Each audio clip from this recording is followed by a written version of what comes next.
Alright, got the wife's tires off the car. They've been sitting around for a while. I'm going to get them in the back to pick up here, and I'm going to take them in and have a wheel guy take care of all this. Road rash, curb rash. Part of this was caused by the fact that when we first got the car, the rubber didn't stick past the rim. The rubber was equal to the rim.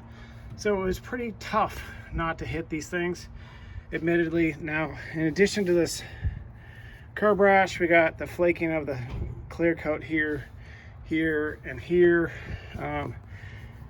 My wife is really partial to our car, so we're gonna get these things cleaned up.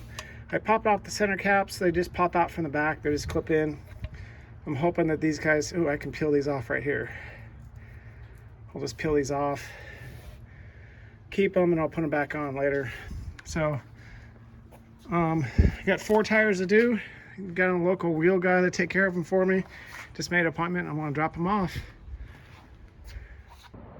All right, here to pick up my wife's rims. See how these guys did.